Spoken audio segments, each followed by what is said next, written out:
Hello student, welcome back to another lecture. तो आज हम करने वाले हैं human eye and colourful world. Physics का नेक्स्ट चैप्टर जो है हमारा human eye and colourful world, हम इसी के बारे में पढ़ेंगे। सबसे पहले हम ह्यूमन आई के बारे में पढ़ेंगे, फिर कलरफुल वर्ड के बारे में पढ़ेंगे। ठीक है, तो ह्यूमन आई क्या है? एक सेंस ऑर्गन है जिससे हम फील कर सकते हैं और इससे क्या करते हैं, मतलब ये देखने में मदद करता है हमारे। ठीक है, लोकेटेड होता है स्कल्स के अंदर। ठीक है, स्कल के अंदर, सॉरी स्कल्स नहीं, स्कल के अंदर। ठीक है, इसका डायमीटर जो होता है वो 2.3 सेंटीमीटर होता है। ठीक है, तो मैंने कहता क्लियर है। तो यहाँ पर देखो, ये बाहर का जो ट्रांसपेरेंट पार्ट होता है ना, इसको हम बोलते हैं कॉर्निया। मतलब ये ट्रांसपेरेंट हो, ये दिखाई नहीं देता, पतला छल्ला सा होता है। ठीक है, ये जो मसल दिख रही है, ये जैसे मैंने हाईलाइट करा है, इसे हम बोलते हैं आइरिस। ये जो है बीच में गोला सा, इसे हम बोलते हैं आई लेंस। ठीक है, ये जो पतली सी ये जगह है, इसे हम बोलते हैं रेटिना। ये जहाँ पे सारी नसें मिल रही हैं इस जगह पर, इसको हम बोलते हैं ब्लाइंड स्पॉट। ये जो सारी नसें इधर जा रही हैं, इसे हम बोलते हैं ऑप्टिकल नर्व। ठीक है, और ये देखो, इन इन दोनों के बीच में, आइरिस के बीच में ये जो गैप है ना इतना, इस गैप को हम बोलते हैं प्यूपिल। और ये जो बच चुका है ना ये हिस्सा, इस हिस्से में एक लिक्विड भरा हुआ होता है जिसका नाम होता है एक्वस ह्यूमर। ठीक है बच्चा, ये बड़ा सा ह्यूमस का जगह इसमें भरा होता है हमारा वेट्रस ह्यूमस। ठीक है, अब इधर आ जाओ, हमने इसकी तो बात कर ली। बाकी ये जो मसल्स बची, इन मसल्स को हम बोलते हैं सैलरी मसल्स। क्या बोलते हैं? ये अच्छे से नाम याद कर लो, salary muscles.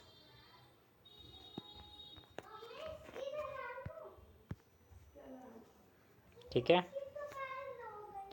Cornea, lens, iris. Cornea outer most transparent part होता है जो कि लाइट को रिफ्लेक्ट करने के काम आता है। ठीक है, लेंस क्या होता है? लेंस एक फाइब्रिक जेली लाइक मटेरियल होता है जो कि क्या कहते हैं, रेटिना के ऊपर लाइट, मतलब कि रेटिना पर इमेज बनवाने में हेल्प कौन करता है? लेंस करता है। आइरिस क्या होता है? आइरिस एक डार्क मसल्स जैसा पार्ट होता है जो कि साइज ऑफ प्यूपिल को कंट्रोल करता है कि प्यूपिल का साइज कब बड़ा होगा कब छोटा होगा। कंट्रोल कौन करेगा? आइरिस। ठीक है, प्यूपिल क्या है? प्यूपिल एक विंडो ऑफ आइज है। ठीक है, जो देखते हैं कि कितने अमाउंट ऑफ एनर्जी कहाँ पर जाएगी, लाइट की कितने अमाउंट ऑफ एनर्जी आँख के अंदर जाएगी। प्यूपिल कंट्रोल करती है कि कितनी एनर्जी अंदर जाएगी और कितनी एनर्जी अंदर नहीं जाएगी। लाइट का अमाउंट कौन देखता है? प्यूपिल। रेटिना क्या करती है? रेटिना करती है सेंसिटिव सेल्स के ऊपर डालती है और सेंसिटिव सेल्स को इन्फॉर्मेशन देते हैं कि लाइट आंखों पर पड़ चुकी है, और वो सेंसिटिव सेल्स फास्टली जाते हैं ब्रेन के पास, और ब्रेन उस इमेज को सीधा कर देता है। क्योंकि इमेज जो हमारी आंखों पर बनी होती है ना, रेटिना पर, वो उल्टी बनी होती है और हमारा ब्रेन उसे सीधी कर देता है। ठीक है, फिर से एक और बार इधर समझ लेते हैं सबके पास के functions. Cornea reflection of light करता है, ट्रांसपेरेंट पार्ट होता है। ठीक है, लेंस क्या होता है? लेंस हमारा रेटिना पे इमेज बनाने में हेल्प करता है। ठीक है, ये कॉन्वेक्स लेंस होता है। आइरिस क्या होता है? आइरिस हमारा डार्क मस्कुलर मतलब होता है पार्ट, है ना। आइरिस जो है ना, उस प्यूपिल के साइज़ को कंट्रोल करता है। प्यूपिल क्या होता है? वो कंट्रोल करता है प्यूपिल कि कितने अमाउंट ऑफ एनर्जी एंटर करेगी आइस के अंदर। रेटिना क्या है? रेटिना है एक तरीके का, मतलब जहाँ पर इमेज फॉर्म होती है उसे हम रेटिना बोलते हैं, और रेटिना के पास ही होते हैं सेंसिटिव सेल्स जो कि इमेज बनवाने में हेल्प करते हैं, या फिर हमें ब्रेन के पास इंफॉर्मेशन लेकर जाते हैं जल्दी से। ठीक है, ठीक है, अब आते हैं इधर, फार पॉइंट और नियर पॉइंट। कितना दूर तक इंसान देख सकता है, कितने पास तक इंसान देख सकता है? दूर तक तो भैया इंसान इन्फिनिटी देख सकता है, जितना दूर चाहे उतना दूर देख सकता है, पर पास में इंसान सिर्फ 25 सेंटीमीटर ही देख सकता है। कितना देख सकता है? सिर्फ 25 सेंटीमीटर देख सकता है। पास की चीज़ सिर्फ 25 सेंटीमीटर ही देख सकता है, उसके बाद नहीं। ठीक है, तो रेंज ऑफ आई विजन क्या हो गई? 25 से इन्फिनिटी तक देख सकता है इंसान, बस। अकोमोडेशन क्या होती है? बहुत इंपॉर्टेंट टॉपिक, इससे क्वेश्चन आ जाता है ना। The ability of eye lens to adjust their focus length is called accommodation. Eye lens की ऐसी खासियत या फिर बोले विशेषता कि वो अपने एडजस्ट कर सकता है अपनी फोकस लेंथ को क्या कर सकता है? एडजस्ट कर सकता है। ऐसी एबिलिटी मतलब खासियत, इसी एबिलिटी को नाम दिया गया है अकोमोडेशन। ठीक है, तो समझ में आ गया। आई लेंस अपनी फोकस लेंथ को अपनी मतलब क्या कहता है? कंट्रोल कर सकता है, एडजस्ट कर सकता है। आई लेंस अपनी फोकस लेंथ को एडजस्ट कर सकता है, इसी एबिलिटी को कहा जाता है अकोमोडेशन। ठीक है, फोकस लेंथ जो चेंज करता है ना वो किसकी हेल्प से होती है? Ciliary muscles. बताई थी मैं, सिलियरी मसल्स बहुत इंपॉर्टेंट है ये।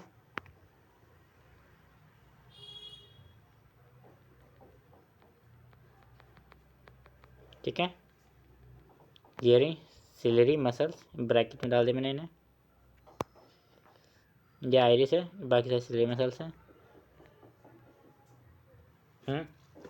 ठीक है, अब आते हैं कुछ आई डिफेक्ट के ऊपर। First is myopia. मायोपिया को समझते हैं।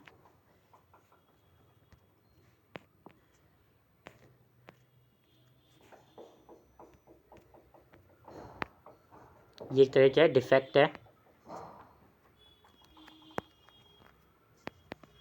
इसका नाम क्या है? मायोपिया। ओ पिया पिया मायोपिया। ठीक है, इसे हम एक और नाम से जानते हैं, इसका नाम क्या है? Near sightedness.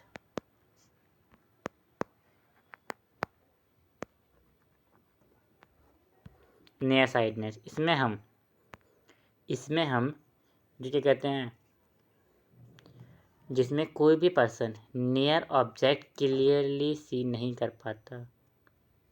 ठीक है, इसमें क्या होता है, यहाँ पे लिख रखा है मैंने,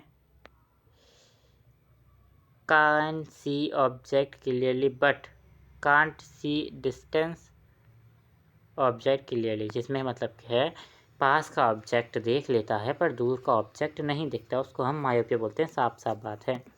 नियर साइडनेस मतलब कि पास का ऑब्जेक्ट देख लेता है, दूर का ऑब्जेक्ट नहीं देख पाता। ठीक है, इसमें क्या है, इमेज ना रेटिना के आगे फॉर्म हो जाती है। ये रेटिना है, इसके यहाँ पर इमेज क्या हो जाती है? फॉर्म हो जाती है। ठीक है, इसमें क्या होता है ना, ये लेस देन इन्फिनिटी देख पाता है इंसान। ठीक है, कॉजेज़ क्या होते हैं? जब हमारे आई का कर्वेचर गलत हो, ठीक है, या फिर इलेंगेशन मतलब कि आई बॉल बड़ी हो जाती है, खिंच जाती है, लंबी हो जाती है। ठीक है, तब करेक्शन कैसे होता है इसमें? करेक्शन इसमें होता है, ये हमारी आईज़ है, आईज़ तो लग नहीं रही है, कुछ और ही लग रहा है। यहाँ पर हमारा एक ऑब्जेक्ट है, पैरेलल लाइन जाएंगी, बीच में हम लगा देते हैं इसमें एक लेंस, तो ये आई क्या है, एकदम से रेटिना के ऊपर बन जाती हैं। ठीक है, ये लेंस कौन सा होता है? ये लेंस होता है कॉनकेव लेंस। तो कॉनकेव लेंस ही है जो कि मायोपिया को करेक्ट कर सकता है। हाइपरमेट्रोपिया, फार साइडनेस, जिसमें हम क्या कर सकते हैं, फार ऑब्जेक्ट अच्छे से देख लेते हैं पर पास का ऑब्जेक्ट अच्छे से देख नहीं पाते। दूर की तो हमें सबको साफ साफ सुंदर सुंदर दिख रहा है पर पास का ही नहीं दिख रहा। ठीक है, उसे हम बोलते हैं। इसमें नियर पॉइंट होता है ना 25 से नीचे होता है। ठीक है, मतलब 25 नहीं होता, नॉर्मली 25 नहीं होता ना, नीचे होता है, ऊपर होता है। ठीक है, images formed behind the retina, retina के पीछे, रेटिना के आगे फॉर्म्ड हुई थे अभी, पर अब इमेज फॉर्म्ड हो रही है रेटिना के पीछे। ठीक है, क्यों होता है ऐसा? जब फोकल लेंथ ऑफ आई जो होती है वो जब बड़ी हो जाती है, टू लॉन्ग, है ना, आई बॉल की हो जाती है, आई आई बॉल छोटी हो जाती है पर उसकी फोकस लेंथ बड़ी हो जाती है। याद रखना, इसमें कंफ्यूज हो जाते हैं बच्चे। फोकस लेंथ बढ़ जाती है, आई बॉल छोटी हो जाती है। इस पर हम ये यूज़ करते हैं। उसमें हमने क्या यूज़ करा था? बताओ बताओ, उसमें हमने क्या यूज़ करा था? ये जल्दी भूल गए तुम यार। इसमें हमने यूज़ करा था, कहाँ, इसमें हमने साफ साफ यूज़ करा था कॉनकेव। इसमें क्या करेंगे? कॉन्वेक्स। तो कॉन्वेक्स लेंस लेते हैं, अंदर भी एक कॉन्वेक्स लेंस, बाहर भी एक कॉन्वेक्स लेंस, मिलके बना देते हैं रेटिना के ऊपर इमेज। ठीक है, अब एक और अब आ जाता है जिसको हम बोलते हैं प्रेस वायोपिया। इसे बोलते हैं हम ओल्ड एज हाइपर मेट्रोपिया भी बोलते हैं, जिसमें कि क्या करते हैं ना, ना हमें पास का ऑब्जेक्ट क्लियरली दिखता है, ना ही दूर का, ना पास का दिखता है ना दूर का, है ना, इसको हम बोलते हैं प्रेस वायोपिया। ठीक है, इसके कॉजेज़ क्या होती हैं? Weakness of ciliary muscles, ciliary muscles जो होती है वो वीक हो जाती हैं। ठीक है, फ्लेक्सिबिलिटी, जब हमारी फ्लेक्सिबिलिटी चली जाती है, डिमिनिश हो जाती है, तो उसको आई लेंस की फ्लेक्सिबिलिटी कम हो जाती है तब। ठीक है, करेक्शन क्या है? यूज़ बोथ कॉनकेव और कॉन्वेक्स, कॉनकेव और कॉन्वेक्स लेंस दोनों यूज़ होते हैं। कुछ इस तरीके का चश्मा दिखता है, इनका बना के दिखाऊँ क्या मैं? इतना अच्छा कलाकार तो मैं हूँ नहीं वैसे।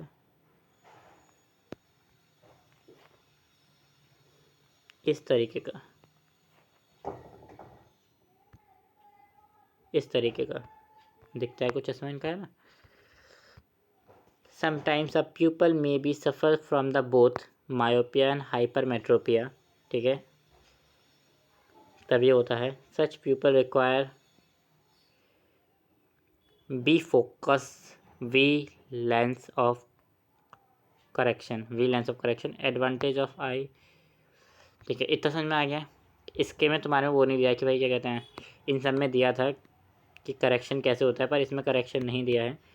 इसमें करेक्शन ये दिया है कि हम बाय फोकल लेंथ यूज़ करते हैं, बाय फोकल लेंस यूज़ करते हैं, sorry, bye focal length use करते हैं। ठीक है, अब एक बार मैं इन तीनों को समराइज कर देता हूँ, उसके बाद समझेंगे। ठीक है, देखो मायोपिया क्या होता है, मायोपिया मतलब कि नियर साइडनेस, मतलब कि नियर मतलब पास का तो दिख रहा है पर दूर का नहीं दिख रहा।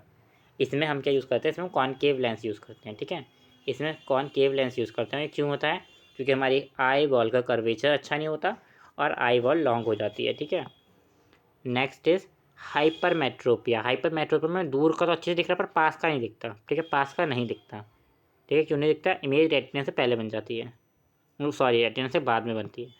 हाइपरमेट्रोपिया में इमेज रेटिना के बाद बनती है। ठीक है, इसमें जो फोकल लेंथ होती है ना वो लंबी हो जाती है और आई बॉल भी लंबी हो जाती है, आई बॉल छोटी हो जाती है, फोकस लेंथ बड़ी हो जाती है। ठीक है, ठीक है, इसका करेक्शन क्या है, इसमें हम यूज़ करते हैं कॉन्वेक्स लेंस। ठीक है, प्रेस बायोपिया, इसमें क्या होता है, ये होता है ओल्ड एज हाइपरमेट्रोपिया। इसके अंदर दोनों डिफेक्ट आ जाते हैं, मायोपिया और हाइपरमेट्रोपिया। इसमें ना पास का दिखता है ना दूर का दिखता।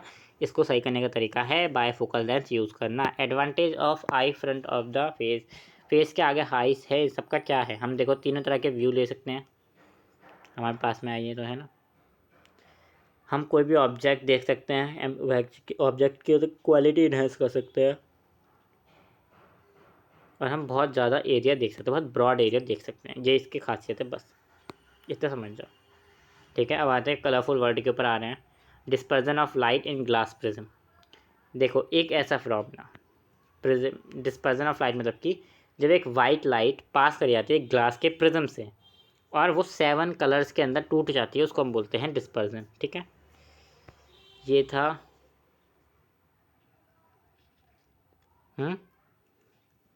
ये हमने वाइट लाइट डाली, ये 1 2 3 4 5 6 7 में टूट गई।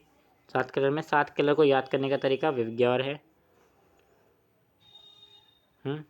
Violent, Indigo, blue, green, yellow, orange and red, इसको बोलते हैं विवग्योर। ठीक है, अब आते हैं स्पेक्ट्रम।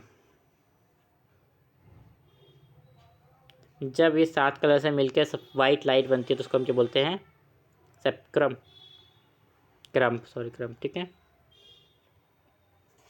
अब आते हैं नेक्स्ट पे जो कि हमारा acronymy, acronym sorry, it is a group of alphabet represent the, इस सेक्टम के सीक्वेंस को जो रिप्रेजेंट करते हैं ग्रुप, वो नंबर ऑफ अल्फ़ाबेट उसे बोलते हैं। लाइक विवग्योर, साफ साफ लिखा है, V for violent, I for indigo, B for blue, G for green, Y for yellow, O for orange, R for red. ठीक है, तो हमारी जो एंगल ऑफ डिस्पर्जन होता है वो ऑल्सो इक्वल होता है वेवलेंथ की। ठीक है, मतलब इन्वर्सली प्रोपोर्शनल होता है, थोड़ी इक्वल नहीं, इन्वर्सली प्रोपोर्शनल होता है वेवलेंथ के। ठीक है,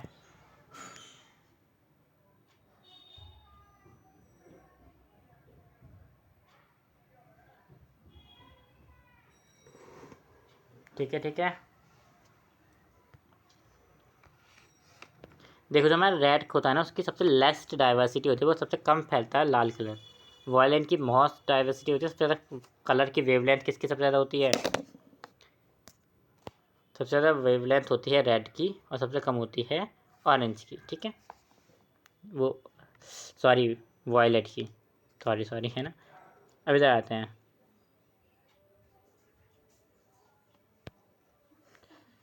सॉरी कहाँ चले गए हम। ये होता है एंगल ऑफ प्रिज्म, ये होता है एंगल ऑफ प्रिज्म, याद रखेंगे सब एंगल ऑफ प्रिज्म क्या होता है।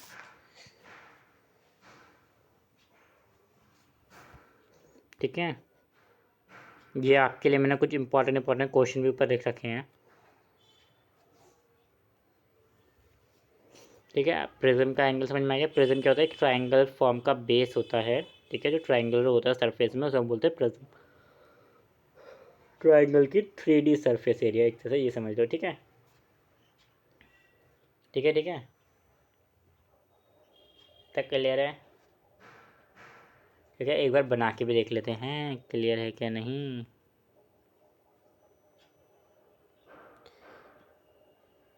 तो मैं एक ट्रायंगल चाहिए, ये हमारा ट्रायंगल है, ये ले ली हमने लाइट रे अपनी। ठीक है, लाइट रे किस कलर की ले हैं? वाइट। सरफेस एरिया ब्लैक कर देते हैं, 1 मिनट रुको ज़रा।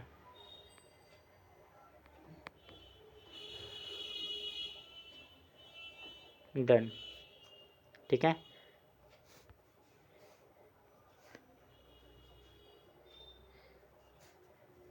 बीच में लेंगे इधर। ठीक है, ये लिया हमने।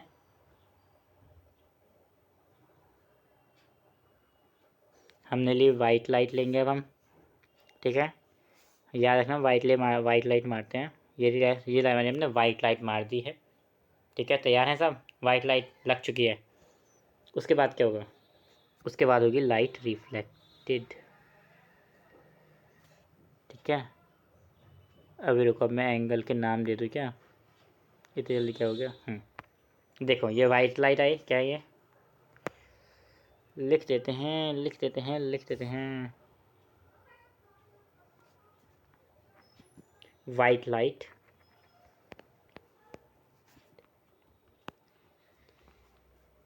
White light. ठीक है, ये गई गई। अब देखो, ये लाइट यहाँ पर लगी, ये इसका नॉर्मल था, नॉर्मल रे थी ये, तो ये क्या होगा? Angle of eye. ठीक है, ये नॉर्मल था तो ये क्या हो गया? नॉर्मल 1। ठीक है, बट यहाँ पर ये रिफ्लेक्ट हो गई तो ये क्या हो गया? Angle of are. रिफ्लेक्ट हो गई, ठीक है, रिफ्लेक्ट हो गई। ठीक है, अब आते हैं इधर। इधर आई और इधर ये 7 कलर में बिखरेगी, है ना? तो 7 कलर में बिखेर दें। इसमें रुको ज़रा, कलर ले लेते हैं, बड़ा मज़ा आएगा, है ना? तो सबसे पहले क्या आएगा? सबसे पहले ये जाएगा रेड में, फिर ये जाएगा ऑरेंज में,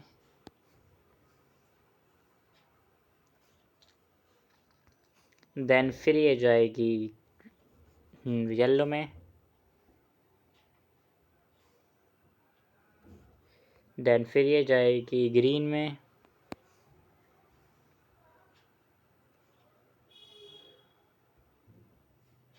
देन फिर ये जाएगी विव क्या और वी में, मतलब ब्लू में, फिर ये जाएगी आई में, मतलब इंडिगो में।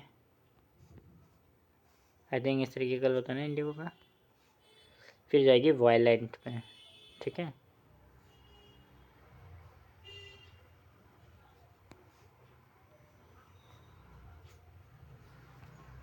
ये है। ठीक है, समझ में आया?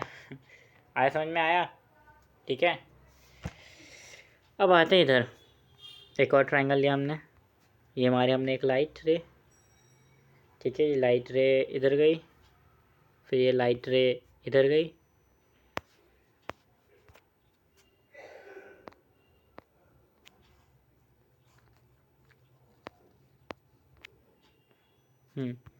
तो अब देखो, ये लाइट रे जाना तो सीधा चाहती थी ना।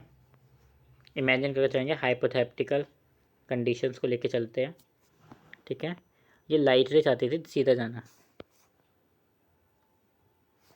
ये लाइट रे चाहती थी सीधा जाना, पर ये बेंड हो गई। कोई अच्छा कलर लेते तो दिखाई दे। आई थिंक आपको विजिबल है। ठीक है, हाइपोथेटिकल कंडीशन है कि जाना सीधा चाहती थी पर ये बैंड हो गई। ठीक है, सीधा जाना चाहती थी, बैंड हो गई। यहाँ से भी देखो, तो ये लाइट रे को अगर हम बैक करें तो ये भी सीधा जाना चाहती थी, यहाँ से ऐसे आना चाहती थी ना, पर ये बैंड हो गई। लिया, तो यहाँ पर ये जो एंगल बना, ये जो एंगल बना,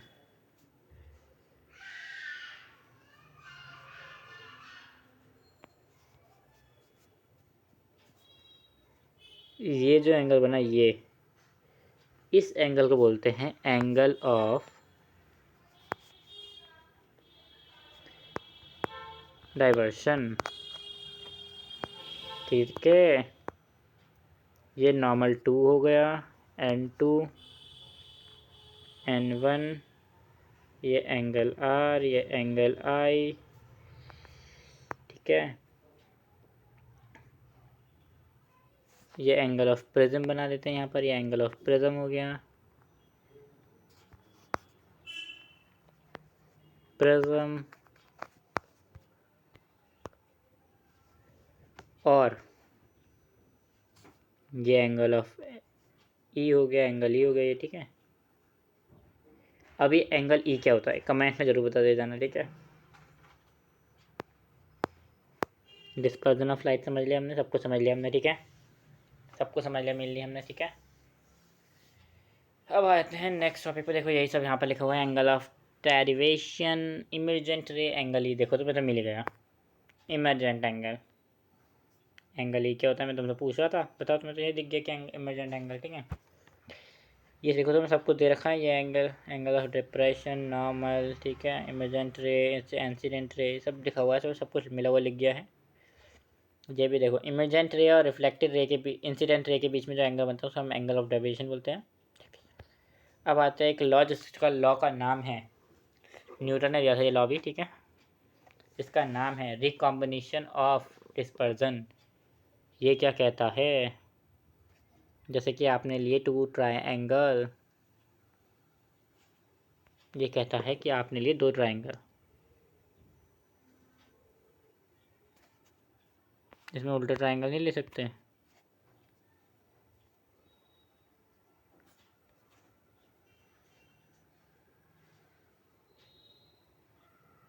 ले लिया देखो, ठीक है।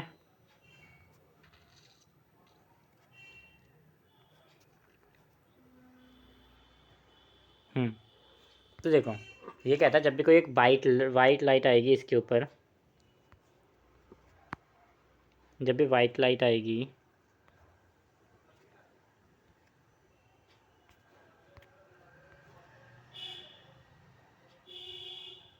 ये वाइट लाइट आई, ठीक है, ये वाइट लाइट आई, ये अपने 7 कॉन्टिनेंट में टूट जाएगी, हमें पता है, ठीक है। यहाँ पे रिफ्लेक्ट हो जाएगी,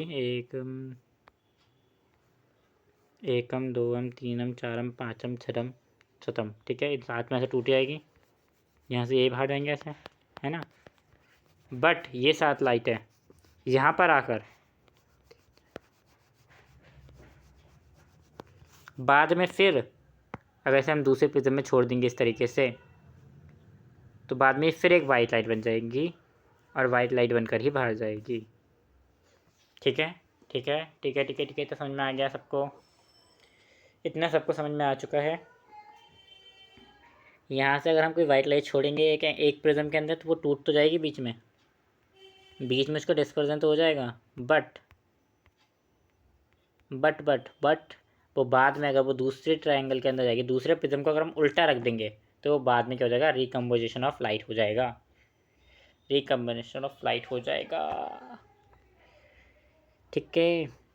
रेनबो, बहुत अच्छा सीन आ गया रेनबो का। देखो ये हमारा सूरज है, सूरज फेंकता है वाइट लाइट, ये वाइट लाइट गई हमारी बूंद के अंदर, एक बूंद है, याद रखना जब बारिश और सूरज साथ में निकले हो तब बनता है रेनबो, तुम्हें पता है नहीं तो। तो यहाँ पर लाइट आती है तो क्या होता है, लाइट बैंड हो जाती है, तो मतलब रिफ्रैक्शन होता है, ठीक है, पानी के अंदर रिफ्रैक्शन होता है। फिर जब लाइट टूट जाती है, जब लाइट बैंड हो जाती है, तो वो 7 कलर के अंदर टूट जाती है, उसे हम बोलते हैं डिस्पर्जन। फिर डिस्पर्जन होता है साइड, ठीक है। फिर वो इधर इस वाली दीवार से फिर टकराती हैं, इस वाले पॉलिश सरफेस से वो लाइट फिर टकराती हैं और फिर मुड़ जाती हैं। इसमें कितनी बार हो रहा है, टोटल 2 बार, टोटल 2 बार रिफ्रैक्शन हो रहा है इसमें, ठीक है। फिर ये टूट जाती हैं, फिर ये बाहर आ जाती है रेनबो बनकर, और एक किस्में दिखती है हमारी आँखों के अंदर, ठीक है। तो हम क्या बोलेंगे, अपोजिट, हम जब भी हम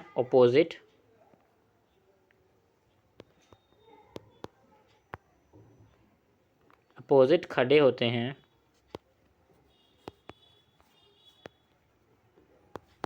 सन के, तब रेनबो दिखता है, मिड टर्म में, कभी कभी एनुअल में भी आ जाता है सवाल, ठीक है, याद रखना। जब हम अपोजिट खड़े होंगे सन के तब हमें दिखेगा रेनबो। रेनबो कैसा बनता है, इसमें 2 बार रिफ्लेक्शन होती है, 1 बार डिस्पर्सन होता है, ठीक है। वाइट लाइट कहाँ से आई है, तारों के पास, ओके तारों के पास से नहीं, सन के पास से, ठीक है। अब आ जाते हैं कि हमें तारे टिमटिमाते हुए क्यों दिखते हैं। एटमॉस्फेरिक रिफ्लेक्शन, देखो ये हमें, ठीक है, रियल में मान लो एक्चुअल तारा है यहाँ पर, एक्चुअल तारा है यहाँ पर, है ना, पर हमारे पास कितनी लेयर होती हैं, हमारे पास 7 लेयर होती हैं। रुको मैं एक अच्छे से वे में समझाता तुम्हें।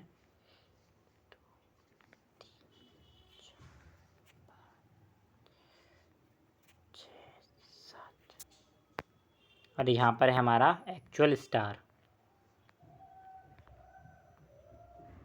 अब ये कर रहा है रिफ्रैक्शन, असली स्टार से जा रहा है तो इधर मुड़ेगा, फिर उधर मुड़ गया, है ना, रिफ्रैक्शन होती जा रही है।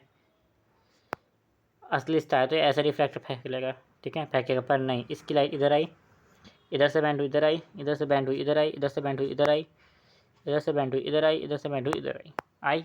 अब मान लो यहाँ पर हमारी आँख है,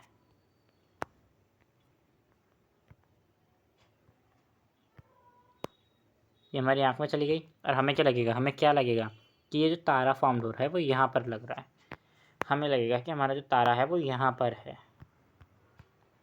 ठीक है। एक्चुअल स्टार तो अलग ही रहने देते हैं ना। हमें लगेगा कि तारा जो है वो यहाँ पर है ना, पर असल में तारा यहाँ पर है, यहाँ पर असल में तारा नहीं है, ठीक है। यही आपको बताया गया है, ठीक है। ये किस वजह से होता है, इंक्रीजिंग डेंसिटी, रिफ्लेक्शन इंडेक्स बहुत हो जाती है, ठीक है। तो हमारे जब वो साथ में आता है ना, सब कुछ लिख रखा है मैंने आपको ईजी वे में समझा रहा हूँ सिर्फ, ठीक है। हमारे में बहुत सारी लेयर्स होते हैं जिससे रिफ्लेक्ट करके हमें तारा अलग दिखाई देता है, असली तारा दिखाई नहीं देता है। अब आते हैं सन के ऊपर। हमें भी सन जो है, जो हमारा सूरज है, तो टिमटिमाटे क्यों है, तारे क्यों टिमटिमाते हैं, क्या सोचा तुमने? ये साथ में बताते चलता हूँ। पर दूसरे वक्त में हम इधर से उधर मुड़ जाते हैं, तो तारे जो है ना, इधर से कभी इधर से फेंक रहा है, कभी उधर से फेंक रहा है लाइट, तो इस वजह से हमारे आँख में जब अलग अलग जगह से रोशनी लगती है तो हमें लगता है कि तारे टिमटिमा रहे हैं, ठीक है, ठीक है, ठीक है, ठीक है। अभी हमारा अर्थ है, हमारा सन है, हम, ठीक है। असली सूरज यहाँ पर होता है, यहाँ पे मान लो ये हॉरिजॉन्टल है बीच का, कि सूरज भी उगा नहीं है, राइजिंग सूरज, सूरज जब उगने वाला होता है ना, तब पहले से हमें इतनी तेज़ रोशनी फेंकता है वो, एकदम ऑरेंज ऑरेंज हो जाता है हर जगह, तो लगता है सूरज उग गया।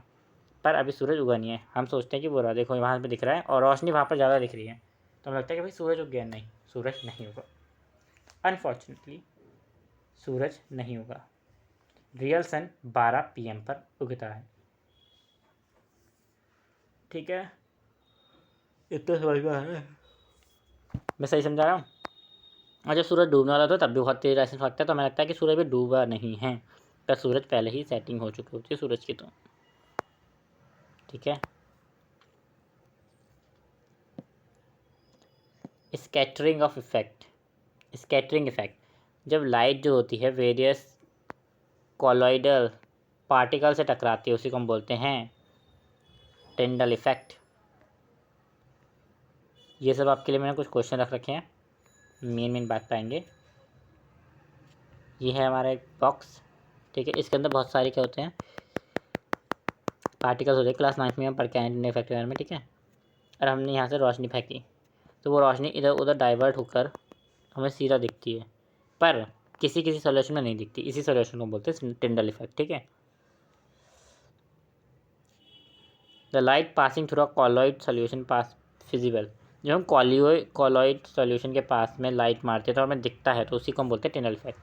तो ये क्या था, ये था कॉलॉइड, ठीक है, पर ये क्या था, नॉर्मल, कॉलॉइड सोल्यूशन और नॉर्मल सोल्यूशन, ठीक है, ठीक है, ठीक है, ठीक है, ठीक है, ठीक है, ठीक है। ये तो समझ में आ गया। हमें एक और क्वेश्चन आता है कि हमें स्काई ब्लू क्यों दिखता है, क्योंकि जब हम स्कैटरिंग ऑफ लाइट होती है, जब भी स्कैटरिंग ऑफ लाइट होती है, जिसकी सबसे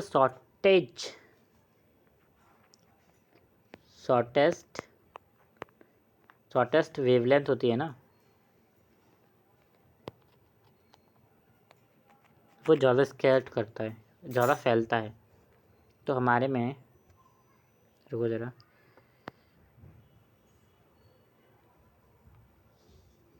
तो जो हमारा आसमान होता है ना, उसमें जब लाइट रे पड़ती है तो उधर क्या होते हैं, उधर ना छोटे छोटे पार्टिकल होते हैं, एयर के मॉलिक्यूल्स होते हैं, है ना। तो मॉलिक्यूल से स्केयर करती है तो उधर फैलती है वो लाइट, है ना। तो जो सबसे छोटी वेवलेंथ होती है वो ज़्यादा फैलती है।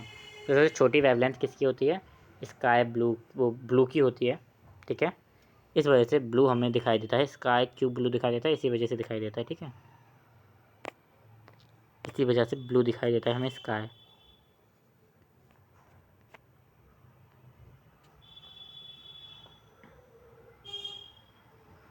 ये रहा ब्लू, इंडिगो, वायलेंट में से हमें ब्लू दिखाई देता है, ठीक है।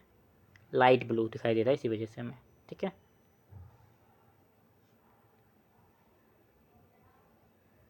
ठीक है, ठीक है। अब एक चीज़ और आ जाती है, आई थिंक यहाँ पर मेंशन कर ही नहीं गया है, मैं या फिर स्लाइड बनाते बनाते मुझसे ही छूट गई है। वैसे तो मैंने सारी चीज़ में दी है, तो कुछ चीज़ छूट भी गई होगी, ऐसा हो नहीं सकता, इंसान है हम भी, हमसे गलती हो जाती है। एक चीज़ है जिसका नाम है कैटरैक्ट। क्या नाम है? कैटरैक्ट।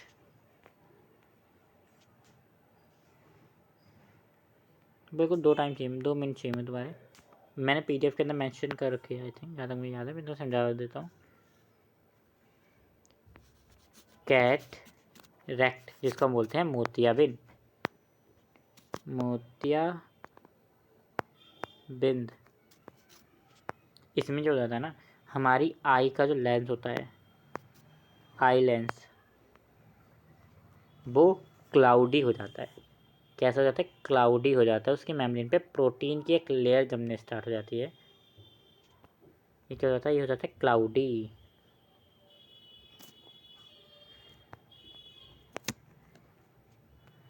इसके ऊपर क्या होता है? प्रोटीन की लेयर जमनी स्टार्ट हो जाती है।